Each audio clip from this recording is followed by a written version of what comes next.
যে নববিবাহিতা বধূ দল থেকে স্বামী হারিয়েছে সেই একমাত্র জানে স্বামী হারানোর কি দুঃখ। আমার বিষ্ণুপ্রিয়া দেবী জানে যে ফুলসজ্জা রাতে নিমাইকে হারানোর কি দুঃখ, কি যন্ত্রণা, এছাড়া আর কেউ জানে না। কেন জানে? আজকে বধূ বিষ্ণুপ্রিয়াকে ফুলসজ্জা রাতে বলছে, প্রিয়া তুমি আমার জন্য ফুলের মালা গেঁথেছো, তুমি আমাকে ফুলের মালাটা পরিয়ে দাও। আজকে মহাপ্রভু বিষ্ণুপ্রিয়াকে বলছে, অনুপ্রিয়া ফুল দিয়ে সাজানো বিছানার ওপর যখন মানুষ ঘুমায় তখন হয় মানুষের ফুলসজ্জা, আর যখন মানুষের উপরে ফুল ঘুমায় তখন হয় মানুষের মৃত্যু সজ্জা। প্রিয়া তুমি কি চাও?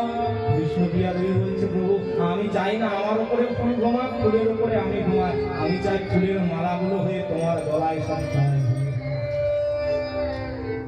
যখন বিষ্ণুপ্রিয়া দেবী ঘুমিয়ে পড়ল, নিদ্রা দেবী যখন বিষ্ণুপ্রিয়া দেবীর চোখে ঘর পড়েছে, আজকে নিমাই কি করেছে না শেষবারের মতো মাতৃভূমিকে প্রণাম জানিয়ে, নবদ্বীপকে প্রণাম জানিয়ে নদী পেরিয়ে মা গঙ্গার উপর ঝাঁপিয়ে চলে গেল।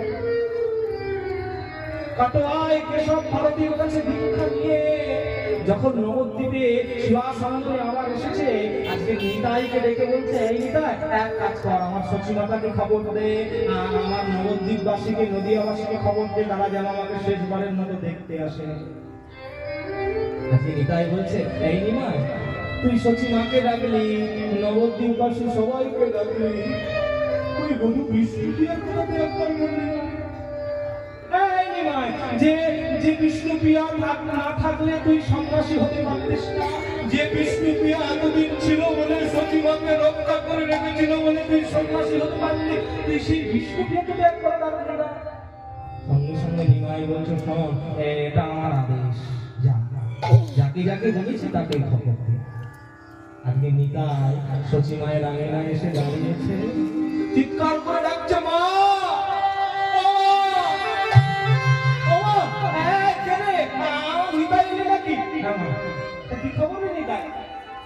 মা তোমার ছেলে তোমায় ডেকেছে দেখবার জন্য। ওরে এটা আমার বড় আনন্দ রে, আমার ছেলে আমাকে নিজ মুখে ডেকেছে, আমাকে না বলে চলে গিয়েছিল, আবার আজকে আমাকে ডাকছে দেখা দেওয়ার জন্য, কত বড় আনন্দ রে। কোথায় যেতে হবে? একটু শিবাসানন্দে সকল ভক্তকে ডেকেছে। সঙ্গে সঙ্গে বাৎসল্যময়ী মা ছেলেকে দেখতে বলে আনন্দে বৌমাকে বলছে, ও বৌমা তাড়াতাড়ি বেরিয়ে পড়ো, আমরা সবাই আজকে নিমাইকে দেখতে যাবো, কি আনন্দ আছে। সঙ্গে সঙ্গে নিতাই বলছে, মা তোমার নিমাই তোমাকে ডেকেছে, সারা নদিয়াবাসীকে ডেকেছে, নবদ্বীপবাসীকে ডেকেছে, কিন্তু বধূ বিষ্ণুপ্রিয়াকে যেতে বারণ করেছে। সচিমা বলছে, এই নিমাই এক কাজ কর, তুই চলে যা, নিতাই তুই চলে যা, আমি যাবো না, আমার যাওয়ার দরকার। আজকে বধূ বিষ্ণুপ্রিয়া বাড়ির বারান্দায় লুটোপুটি খেয়ে এলো ক্লেশ হয়ে সচিমাকে বলছে, কি জানো বাবা যাও না, তোমার ছেলে তোমাকে শেষবারের মতো দেখতে বলেছে, তুমি যাও একবার দেখা করে এসো, নাহলে তোমার ছেলে যে শান্তি পাবে না, আর আমি চাই না আমার স্বামী না শান্তিতে থাকে। আমি গায়ে পাগে না, তোমার ছেলে তোমাকে ডেকেছে, তুমি শেষবারের মতো দেখে এসে যাও। আজকে সচিমা নিতাইয়ের সঙ্গে যাচ্ছে, সকল নবদ্বীপবাসী যাচ্ছে দর্শন করবার জন্য, সবাই যাচ্ছে। আজকে বাড়ির স্ত্রী বধূ বিষ্ণুপ্রিয়া বাড়ির বারান্দায় আছাড় কাছাড় খেতে, প্রতিবেশী যখন দেখছে বলছে, যাস আমরা যখন সবাই নিমাইকে দেখতে চলে যাব, আমরা যখন সবাই গৌরকে দেখতে চলে যাব, যাস তুই গলায় কলসিটা বেঁধে জলে ডুব দিয়ে গিয়ে মরিস।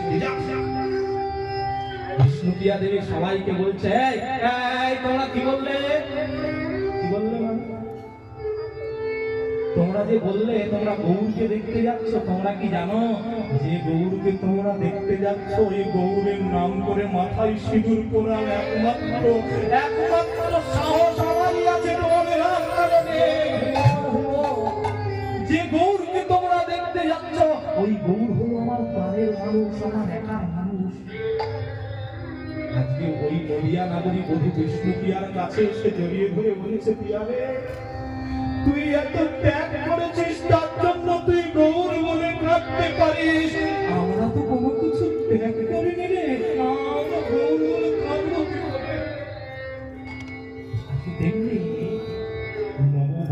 কাছ থেকে স্বামী হারিয়ে যাওয়ার দুঃখ একমাত্র যে স্ত্রী হারিয়েছে সে ভিন্ন অন্য কেউ জানে না। গর্ভের সন্তান আজকে স্বামী মৃতদেহ হয়ে শুয়ে আছে, আচার কাছার কে স্বামীকে বলছে একবার শেষ বারের মতো কথা বলো। পাড়া প্রতিবেশী বলছে শিলাবতী যে একবার চলে যায় সে তো ফিরে আসে না, তুমি বৃথা কান্না করো। আজকে মৃতদেহটা নিয়ে যাচ্ছে, ভক্তি যাচ্ছে, আর যেতে যেতে যখন শ্মশানে নামলো কে যেন একজন বলে উঠলো, আমি আশায় আশায় বসে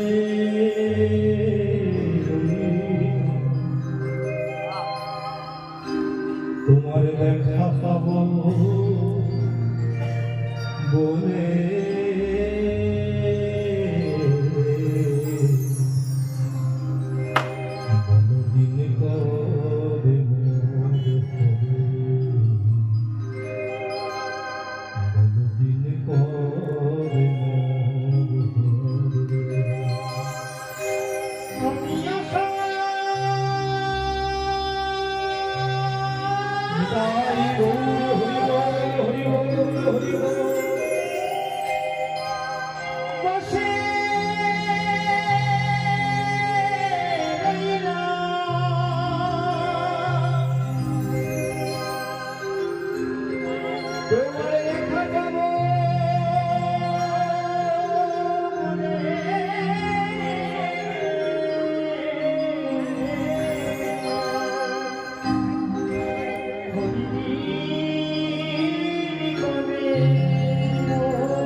এইভাবে সনাতন দাসের মৃতদেহটা দাও দাও করে জ্বলতে জ্বলতে একমাত্র ছায়ে পরিণত।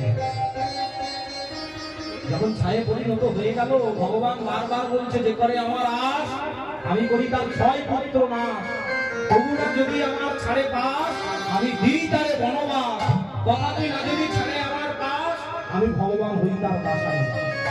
ভক্তরা বলছে প্রভু তোমাকে ডাকলে যদি ছটা ছেলেকে হারাতে হবে কেন তোমায় ডাকবো? ভগবান বলছে তোমাদের বুঝতে ভুল হচ্ছে, যে করে আমার আশ আমি করি তার ছয় পুত্র নাশ, মানে তার নাম ক্রোধ লোভ মোহ মদ মাৎসর্য, এই ছটা পুত্রকে নাশ।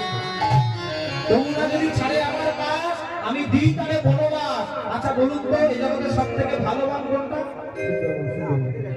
কোনটা? এই বাবা ঠিক করে দিয়েছে। অনেকে সুন্দরবন ঘুরতে যায়, গ্যাংটক ঘুরতে যায়, না এই জগতের সব থেকে যদি ভালো বান থাকে এটা হলো বৃন্দাবন। ভগবান বলে তার স্মরণীকে নাশ করে আমি তাকে বৃন্দাবনে বাস দিয়ে দিই। তবু না যদি ছাড়ে আমার পাশ আমি দিই তারে বনবাস, তথাপি না যদি ছাড়ে আমার পাশ আমি স্বয়ং ভগবান হয়ে যাই ভক্তের পাশ। এখন শিলাবতী মায়ের